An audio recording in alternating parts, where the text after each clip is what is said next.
¿Cómo están? Muy buenas tardes con todos, a mis colegas y de hecho primero una felicitación al CIS por sus 20 años de aniversario y gracias por la invitación a ser parte de las conferencias en estos 2 días que están muy nutrientes para todo lo que trabajamos un poquito en parasitosis. Entonces, bueno, entrando un poco en el tema, yo les voy a hablar un poquito de Leishmania y algunos trabajos que hemos hecho acá en la ESPE también y en colaboraciones con otras universidades.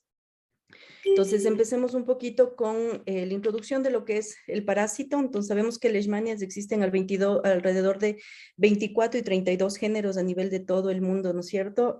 Vamos a ver cuáles son más importantes las que causan, en este caso, leishmania visceral, que son las Donovani, Infantum, Chagassi, por ejemplo. Y bueno, hay otras que se trabajan de acuerdo a regiones, brasilensis, peruviana, mayor, que son de relevancia también, pero las que causan daño a nivel por ejemplo, de piel, pues son las que están mencionadas en verde. Entonces, ¿qué es lo que pasa con ellos? ¿Cuál es la incidencia mundial? Justamente la FAO tiene un reportes de la leishmaniasis y lo hacen anualmente y justamente ya salió el de diciembre de 2021, en el cual nos mencionan un poquito todos los casos a nivel de las Américas, sobre todo la Organización Panamericana de la Salud, y nos vemos que nosotros también existe una alta incidencia. Existen una detección baja también, puede haber sido por efectos de pandemia también, pero puede haber sido también por efectos de falta de detección, falta de datos, pero sabemos que nosotros aquí en el país, en la zona amazónica, nosotros tenemos ese reporte, dado hecho que el número de casos en las Américas, por ejemplo, entre las más riesgosas, que son entre la cutánea y la mucosa, por ejemplo, estamos viendo un elevado de casos en lo que es las Américas también. Y en el Ecuador, alrededor de 22 provincias son las que se encuentran afectadas. Sin embargo, la zona del oriente, en la frontera con Colombia, es la que se encuentra mayor número de casos. Yo he conversado con algunos colegas que han hecho, por ejemplo, la rural también allá. Y me han informado que, por ejemplo, como son regiones que tienen que caminar 1, 2, incluso hasta 4 horas, llegan a la medicación. Los medicamentos que reciben obviamente son tratamientos que pueden ser son crónicos, ¿no es cierto? Y tienen efectos laterales muy fuertes, dolores de cabeza, fatiga, y muchos de ellos no quieren regresar. Entonces, la medicación hacen que viaje la gente para que los coloquen, porque si no también hay la medicación que puede salir del país, por ejemplo, para lo que es la guerrilla también. Entonces hay que tener en cuenta y que la incidencia es sumamente alta. Hablaban de alrededor de reportes de caso, el ministerio que sí lo hay como reportes, están alrededor de unos 20 casos por mes y que me pareció sumamente alta y que por eso sigue siendo una enfermedad de importancia, ¿no? Aquí en el Ecuador y en el mundo también. Entonces, ¿quién es? ¿Cómo se conoce un poquito? La leishmaniasis tiene su ciclo también un mosquito. Toda la parte sexual, por ejemplo, el rato que realiza, por ejemplo, la migración, las células que están infectadas, por ejemplo, pasan un ciclo de promastigotes, ellos se dividen por fisión binaria y ahí pueden llegar a ser la infección. En el humano, en este caso, va a pasar estas células que están infectadas, va a activar la respuesta inmunológica obviamente del paciente y principalmente son los macrófagos y los neutrófilos los que entran en contacto con ellos, pueden hacer la fagocitosis y ahí desencadenan el proceso de la infección.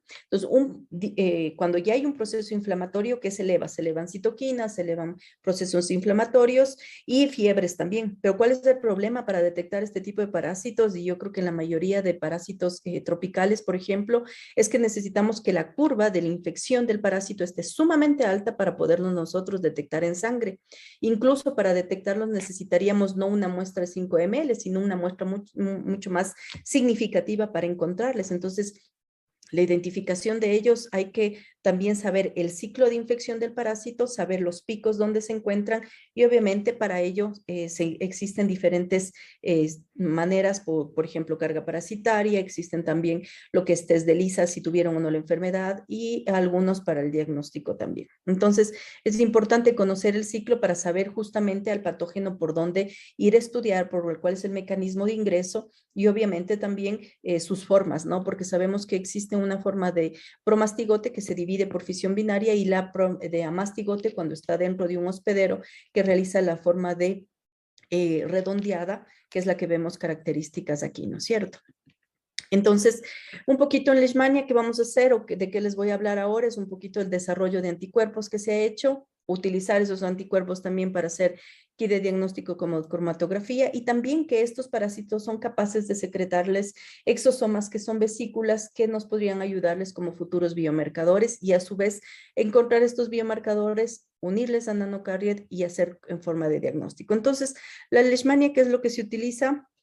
Principalmente todo lo que es identificación microscópica, macroscópica, ¿no es cierto?, en sangre, pruebas inmunológicas como ELISAs, principalmente el ELISpot también que se está utilizando, y bueno, las moleculares que ya han dejado de ser pruebas inalcanzables, más bien ahora se les conoce como pruebas también ya de rutina, incluso podemos identificar la carga parasitaria del mismo paciente. Entonces vamos con el primero, que es el desarrollo de anticuerpos. ¿Qué se ha hecho con esto? Pues hemos utilizado la tecnología IgG. Si bien es cierto, existen otras tecnologías como nanoanticuerpos, monoclonales, pero son un poco más costosas, requieren mucho más tiempo. Entonces nosotros hemos trabajado con tecnología IgG, ¿cuál es la importancia de esta tecnología? Es que esta tecnología se encuentra ampliamente utilizada también para agentes infecciosos, para suplementos, incluso también para inmunodiagnóstico por la obtención de los anticuerpos, y obviamente incluso para antitoxinas. Entonces dijimos, ¿por qué no hacer este tipo de terapia pasiva, ¿no es cierto?, de estos anticuerpos de leishmaniasis? ¿Por qué? Porque esta importancia también se han hecho contra bacterias ya, se han hecho contra algunas otras enfermedades, sobre todo a nivel con enterobacterias, o por ejemplo, también con Helicobacter, ¿no?, que afecta también a los humanos.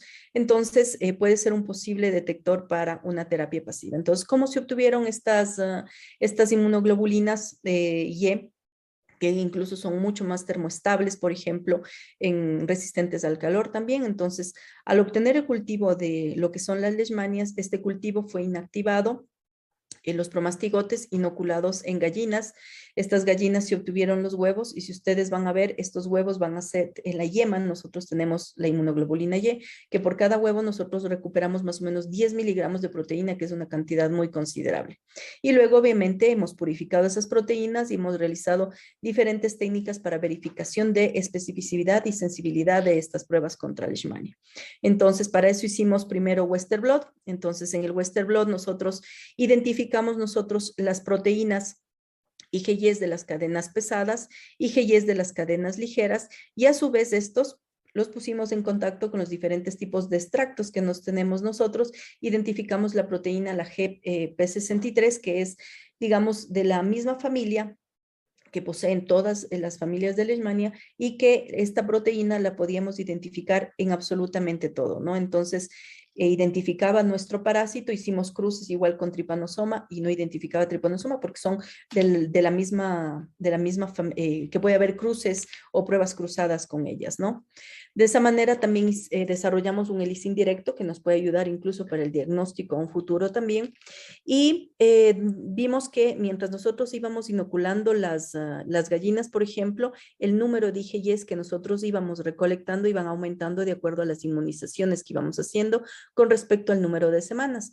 Nosotros llegamos a inmunizar hasta la semana 11, y obviamente desde la semana 5 hasta la 11 los anticuerpos se estabilizaron, y vamos teniendo concentraciones, en este caso, de anticuerpos adecuadamente, ¿no? Igual hicimos la estandarización de cuánto de anticuerpo con cuánto de antígeno para ver justamente la saturación de ellos, y ya estandarizar el ELISA y tener determinado, en este caso, las concentraciones. Entonces, ahí jugamos con concentraciones de anticuerpos y con concentraciones de antígenos también, ¿no? Colocando en la placa 5, 10, 15 microgramos, y jugando con diluciones de los anticuerpos que habíamos nosotros purificado. Y nosotros determinamos, por ejemplo, que una dilución de 1 en 500 nos ayudaba a saturación, y que detectaban tanto 5, 10 como 15. Entonces, con 5 microgramos tranquilamente mi ELISA puede seguir para sensibilizar, ¿no? Entonces, por otro lado, nosotros trabajamos también para hacer un tipo de diagnóstico como inmunocromatografía, y nos ayudamos con la parte nanotecnología, realizando que Sabemos que muchos de los ELISAs y qué pasa con el diagnóstico es que llegamos a detectar picogramos, pero ¿qué pasa con Leishmania? Seguimos detectando que son parásitos muy pequeñitos que se pueden ir en enfermedad, por ejemplo, cuando está empezando. Entonces, si aumentamos nosotros, en este caso, partículas o nanopartículas, que principalmente las de oro se utilizan en la parte biomédica, estas aumentan la sensitividad de microgramos, puede utilizarse a nanogramos, por ejemplo, y eso es importante para nuestro diagnóstico. Entonces, con el Centro de Nanotecnología que en la universidad se desarrollaron la síntesis de nanopartículas, ¿no es cierto? Que más o menos las nanopartículas de oro, estos colores nos van dando de acuerdo a su tamaño y nos quedamos en alrededor de unas nanopartículas entre 20 y 30 nanómetros, que es lo que utilizamos. Ahora, la ventaja de utilizar estas nanopartículas es que nosotros podemos funcionalizarlas, ¿no? O decorarlas con cualquier cosa, con ADN, con proteína, con péptidos, con fármacos, que ya vamos a ver más adelante, y justamente nosotros, estas son las partículas analizadas para saber que estamos en ese tamaño, ¿no? De detección. Al funcionalizar estas nanopartículas, nosotros, ¿qué hacemos con la funcionalización? Es darles esas características nuevas a estas nanopartículas para que aumenten su sensibilidad. Entonces, se puede hacer una funcionalización química por cargas, hay muchas formas de funcionalizarle, lo que sí hay que es verificar después la funcionalización, ¿no? Entonces, a estas fueron estabilizadas con fuertes electrostáticas, se colocaron en este caso linkers de tiol, por ejemplo, que eso va a hacer que la secuencia, en este caso, de nuestras nanopartículas del GP63 que vamos a montar nosotros en nuestra prueba de flujo, se adhieran y esto nos puede ayudar a una mejor sensibilización de nuestro kit de desarrollo. Entonces, todos conocemos este tipo de pruebas, ¿no es cierto? ¿Qué tenemos nosotros que tener? Una línea de control, una línea de test. En esta línea de control nos basamos en este caso, sabemos si se pueden colocar anticuerpos, pero nosotros decidimos hacerle un poco más con lo que son los linker, en este caso, de los fraccionamientos de la proteína de Leishmania, ¿no es cierto? Entonces, nosotros tenemos que tener aquí las ondas que van a estar acopladas también con una biotina, con una partícula que al recibir el sustrato va a realizar una coloración también, de una coloración roja, ¿no? Entonces, se armó esto y podríamos armar una prueba de control, una prueba negativa, en este caso solo la prueba de control, y esta sería la prueba positiva, en este caso colocando un suero de Leishmania que habíamos hecho, en este caso preparado en el laboratorio. No hemos podido probar, eso nos queda todavía para aprobación de las pruebas con lo que es el Comité de Bioética ya de pruebas de sueros de pacientes, ¿no? Pero como ustedes saben, el permiso de ellos requiere este tipo de regulación. Entonces hicimos con un suero que habíamos nosotros colocado cierta cantidad de Leishmania, entonces vemos que la prueba dio positiva. Ustedes me dirán, pero yo no veo una línea, veo un redondo. Es solamente la forma de la deposición, en este caso se necesita un equipo adecuado para la deposición, pero nosotros hemos visto que con Spot nosotros podemos tener algunas pruebas de ellos, ¿no? Por otro lado, también hemos trabajado en lo que son los exosomas de Leishmania. En este caso, por ejemplo, normalmente las leishmanias cuando ingresan a las células del hospedero, ¿qué es lo que hacen? Ingresar, romper las membranas, en este caso de las células principalmente de lo que son macrófagos, y afectan todo lo que es el sistema de la fagocitosis, y obviamente al activar el sistema de fagocitosis activa el endosoma tardío y los lisosomas y pueden romper a las células y activar el proceso inflamatorio, ¿no? Entonces hay que saber qué proteínas son importantes de antigénicas que hay que estudiar, por ejemplo, cómo ingresa el patógeno, cómo rompe, cómo infecta, y a su vez estas vesículas que rompen al patógeno por las enzimas lipídicas que se forman por el fagolisosoma, qué es lo que pasa, ¿no es cierto?, en esta forma de infección, y en cambio es un macrófago que no ha sufrido una infección de Leishmania, ¿no? Entonces, nosotros hicimos lo que es el cultivo de la Leishmania, también para hacer un seguimiento mejor de la infección y de la ruptura de estos exosomas también, que es lo que requeremos recuperar y que estos salen el sobrenadante. Y es más, estos exosomas se utilizan mucho como biomarcadores para cáncer, porque a las células cancerígenas o a las células de nuestro cuerpo al estar en estrés, sacan esos exosomas. Lo mismo pasa con los parásitos. Entonces los parásitos liberan esto pueden llevar estas proteínas y podríamos nosotros detectarlos en una muestra de sangre que ya no sería menos invasiva y mucho más específica, ¿no? Entonces, de esa manera también para hacer un mejor seguimiento se decidió hacer, y con otro trabajo de otro tesista también, es cultivar a los parásitos, pero hacer una transformación de fluorescencia con CRISCAS9. Entonces llegamos a obtener cultivos de con un tipo de fluorescencia, pero todavía tenemos algunos inconvenientes. Es que la fluorescencia, recuerden que cuando se hace transfecciones podemos tener transfecciones transitorias o transfecciones que pueden pasar de generación en generación. Entonces, cada vez que necesitemos tenemos que hacer esto porque solamente se queda como una transición en ciertas divisiones. Y el parásito normalmente en 3 días ya tenemos una confluencia de 10 a la 9 más o menos, entonces hay que hacer pasajes muy seguidos, ¿no? Pero nos puede ayudar, por ejemplo, para estudiar fármacos y ver también mucho más fácil que estudiar tal vez una toxicidad o número, sino también por intensidad de fluorescencia. Entonces, una vez que tuvimos ese cultivo parasitario, normalmente secretan estos exosomas, ¿no es cierto?, de aquí. Estos exosomas se trabajan aparte en nanómetros porque miden de 30 a 120 nanómetros, por eso la importancia de ellas. Y miren que tienen las mismas propiedades de la célula de origen. Si yo cogería de una célula cancerígena, tienen los mismos marcadores. Si yo cojo de las células parasitarias, pues va a tener los mismos marcadores. En ese caso, la GP63 también de nuestro origen de la leishmania, que es de nuestro interés. Y eso se ha demostrado y en algunos artículos nos han demostrado en toxoplasma, en el mintos también, y bueno, en leishmania no se quedó atrás. Entonces, por ultracentrifugación tomamos el sobrenadante que salían de los cultivos de la leishmania y veíamos, este es el parásito de la leishmania, y al interior vemos este tipo de vesículas.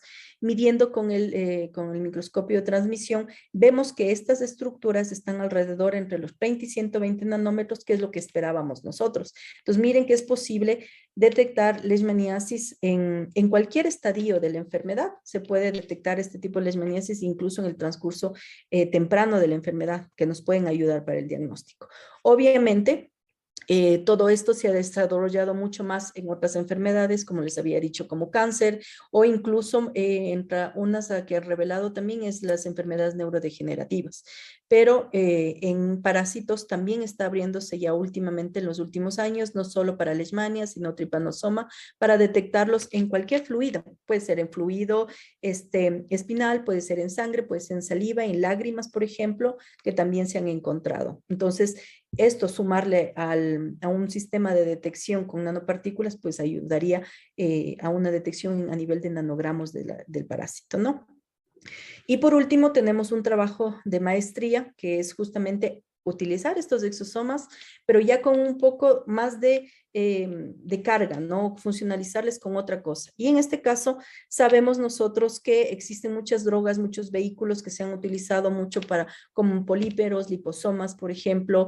Se han mimetizado también los cuerpos multivesiculares en forma natural, o se han creado cuerpos multivesiculares con lo que es membranas lipídicas, ¿no es cierto? Y sabemos que ellos pueden tener una mejor absorción a nivel de todo el cuerpo, una barrera de penetración a nivel de la piel mejor, incluso por su tamaño pueden atravesar barreras hematoencefálicas y también intraplacentarias, ¿no? Entonces es importante tener como una historia. Ahora, nosotros nos enfocamos a hacer una funcionalización esta vez con drogas contra la leishmaniasis, porque sabemos que estas drogas de la leishmania tienen un efectos secundarios muy fuertes en los pacientes. Entonces, nosotros queríamos hacer un vehículo con una droga, en este caso los antimoniales, por ejemplo, de menos, digamos, de menos riesgo, de menos efectos secundarios, y tenerlo y darlo al sitio específico de ellos, ¿no es cierto? Entre todas estas, pues nos quedamos con estos de aquí.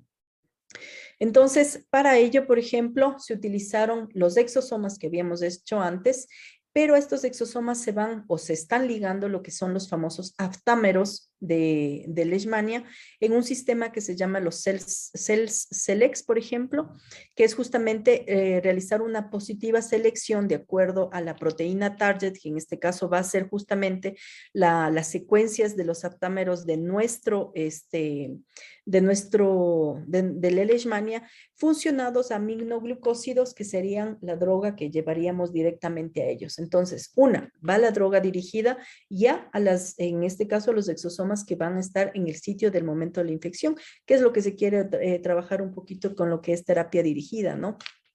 Entonces, esos trabajos se han venido realizando y un poquito en perspectivas para ver qué es lo que está haciéndose, porque, por ejemplo, si bien es cierto, hay muchos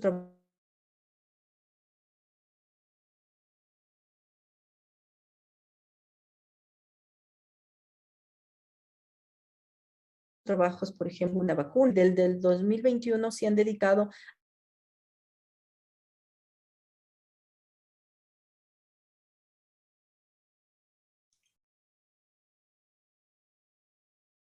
Creo que Escoger cibles un poco principalmente, ya nos ayuda a escoger cibles, pero ya escoger cibles un poquito ayudan mediante lo que es la selección de los antígenos, por ejemplo, de leishmaniasis, que se conocen que son los mejores como seleccionados, llaméndolo así, con mediante la bioinformática y con sílicos se han podido determinar la predicción de epítopes, que es importante para ya activar una respuesta inmunológica segura y obviamente que causen una menos toxicidad también.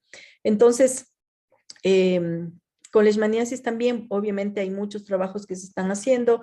Hasta ahorita en la página de ensayos clínicos están alrededor de unos 23 ensayos clínicos sobre leishmania. Entre los últimos, utilizando cualquier sistema, ¿no? Entre los más antiguos, que son los parásitos muertos o parásitos que han sido atenuados. Ahora ya tenemos las nuevas tipos de vacunas que son basadas en ácidos nucleicos, que son las de tercera generación. Las que más avanzado están, que están en fase 3, que es esta, que está basado en lo que es un adenovirus. Tiene muy buenos resultados ya en la fase, en los ensayos en fase 3, en pacientes que han tenido resistencia a lo que son los antibióticos también. Y obviamente están midiendo seguridad en ensayos clínicos y obviamente también lo están haciendo por transcriptoma y también por ELISA, ¿no? Entonces, hay otra que también leí que están haciendo una vacuna, por ejemplo, intranasal con la misma proteína aquí, que es el antígeno de selección también. Entonces, ¿qué nos queda como perspectiva? Seguir trabajando en esta enfermedad muy importante es estudiar justamente estas nanopartículas asociadas a fármacos o asociados a los exosomas o asociados a otro tipo de liposomas o incluso ya a lo que son ácidos nucleicos también, es cómo estas partículas o estas drogas van a interactuar a nivel de las células infectadas que han sido infectadas por Leishmania y cuáles son los mecanismos de evasión para poderlos eliminar a este parásito, ¿no? Entonces, entre la lista de vacunas que están trabajando, pues, están trabajando algunas formas, por ejemplo, contra Donovani también, con Leishmania mayor, por ejemplo. Entonces, están trabajando, miren la que les mostré justo, la de el adenovirus, ¿no? Entonces, que está ya en fase 3, que es la que más avanzada está. Entonces, yo creo que de aquí veremos cuánta eficacia van a tener ellas para que podamos hablar de un tratamiento terapéutico un poco más completo. Entonces, no dejemos de lado que tanto los anticuerpos como estos exosomas que son derivados de parásitos, nosotros los podemos jugar con diferentes tipos de drogas, microvesículas, nanopartículas, liposomas, polimerosomas, para o llegar la droga o llevar el anticuerpo, en este caso como una terapia pasiva también. Incluso para el método de diagnóstico, las nanopartículas también nos han ayudado a aumentar lo que es la sensibilidad, en este caso de la enfermedad, que es importante diagnosticarlo en una fase temprana, ¿no? Ya no en un proceso cuando ya está avanzado y el efecto puede ser mayor del tratamiento con los fármacos. Esto es lo que les he podido mostrar un poquito en el corto tiempo que teníamos. No sé si dejo abierto las preguntas, con mis otros colegas también podríamos abrir el panel de preguntas. Muy amable, muchas gracias.